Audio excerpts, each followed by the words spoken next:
Halo, nama saya Aster Patricia dengan NIM 211041754, jurusan manajemen dari kelas F konversi.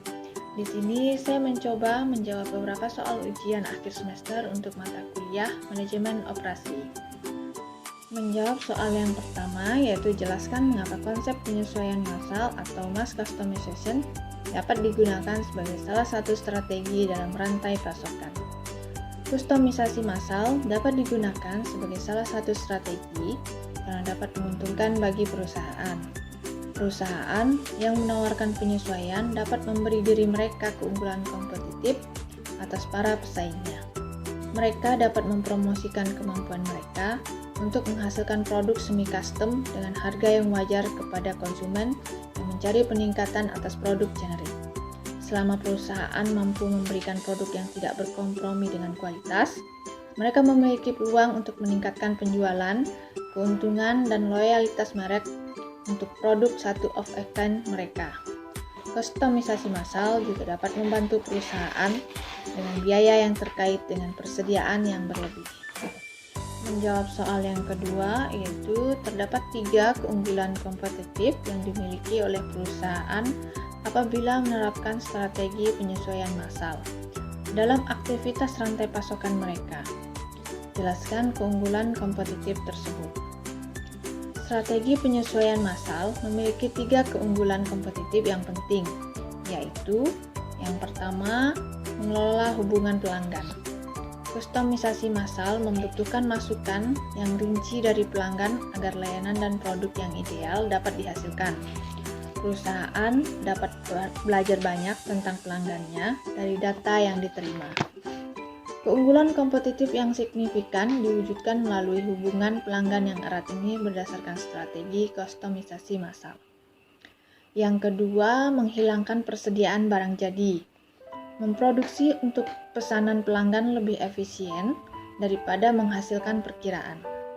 Karena perkiraan tidak sempurna, triknya adalah memiliki semua yang Anda butuhkan untuk menghasilkan pesanan dengan cepat.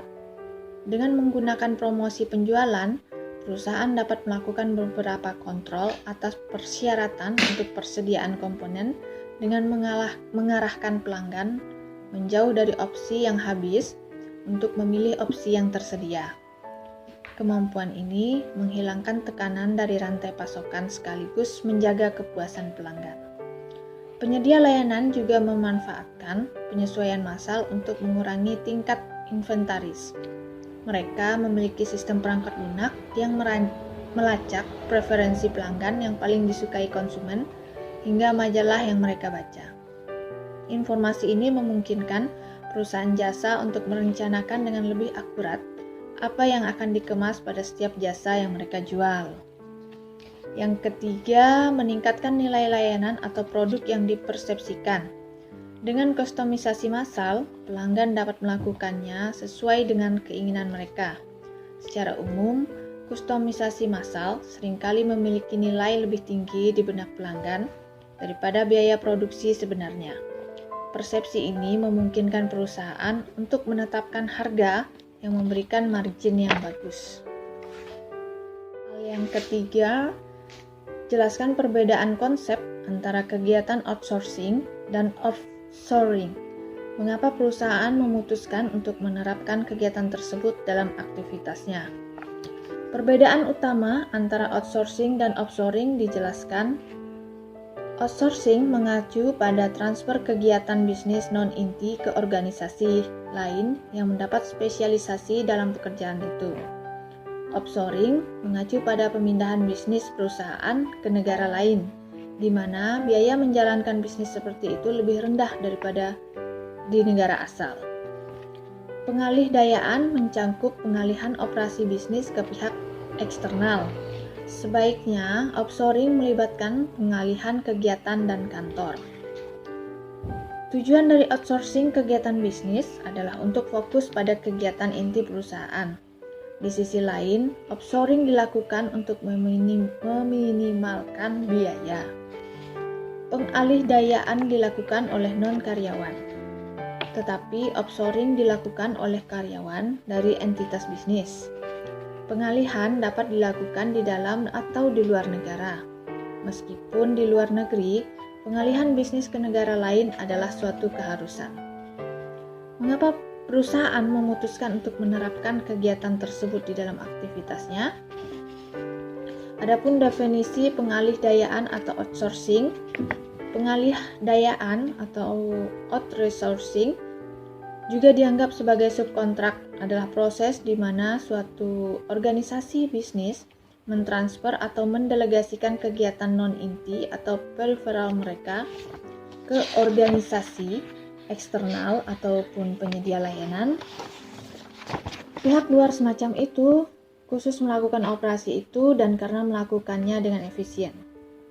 Perusahaan menggunakan alat ini untuk tujuan meningkatkan fokus pada kegiatan-kegiatan di mana ia dapat melakukan yang terbaik. Outsourcing ada untuk memudahkan pekerjaan di sebuah perusahaan. Jadi, agar karyawannya fokus saja pengerjaannya, tugasnya karyawan tidak perlu memikirkan tentang kebersihan kantor, keamanan kantor, dan sebagainya. Oleh karena itu, kegiatan lainnya di-outsourcingkan oleh perusahaan-perusahaan multinasional besar yang meliputi manufaktur, penggajian, layanan pelanggan, pemeliharaan catatan hukum, dan sebagainya. Outsourcing tidak terbatas pada negara dalam negeri, tetapi kontrak luar negeri juga diperbolehkan. Outsourcing dapat berupa Business Process Outsourcing atau BPO, atau Knowledge Process Outsourcing atau KPO. Adapun manfaat outsourcing adalah sebagai berikut. Yang pertama, mengurangi biaya operasi. Yang kedua, peningkatan kualitas. Yang ketiga, fokus pada kegiatan bisnis utama. Dan yang keempat adalah akses ke kumpulan keterampilan yang sangat berkualitas. Untuk definisi offshoring didefinisikan sebagai pergeseran kegiatan bisnis di negara selain negara asal di mana sumber daya dapat tersedia dengan murah untuk perusahaan yang pada akhirnya akan mengurangi biaya keseluruhan perusahaan. Ini bisa berarti memindahkan rumah produksi atau pusat layanan perusahaan atau operasi rutin perusahaan ke luar negeri. Perusahaan berusaha mengalihkan bisnis mereka dari negara maju ke negara berkembang untuk mendapatkan keuntungan dari biaya tenaga kerja yang rendah, undang-undang yang lunak, campur tangan pemerintah yang lebih sedikit, ketersediaan sumber daya yang murah, tarif pajak yang lebih murah, dan banyak lagi. Perusahaan mungkin dapat menciptakan pasar baru karena keberadaannya di negara lain dan kemampuannya untuk menawarkan harga yang kompetitif karena efisiensi biaya. Prioritas kompetitif selain biaya lebih rendah seperti kecepatan pengiriman ke pelanggan yang jauh juga dapat mendorong keputusan. Selama beberapa tahun terakhir telah diamati bahwa offshoring telah muncul sebagai faktor perkembangan untuk negara-negara yang secara ekonomi tidak sehat karena meningkatkan negara produk domestik bruto, pembangunan infrastruktur, dan pengurangan tingkat pengangguran. Menjawab soal yang keempat, yaitu dalam konsep rantai pasokan yang berkelanjutan, terdapat strategi logistik terbalik atau reverse logistik.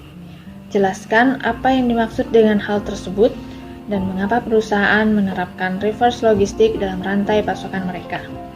Logistik terbalik atau reverse logistik yang merupakan proses perencanaan, pelaksanaan, dan pengendalian aliran produk, bahan, dan informasi yang efisien dan hemat biaya dari sudut pandang konsumsi, kembali ke titik asal untuk pengembalian, perbaikan, produksi ulang, atau daur ulang.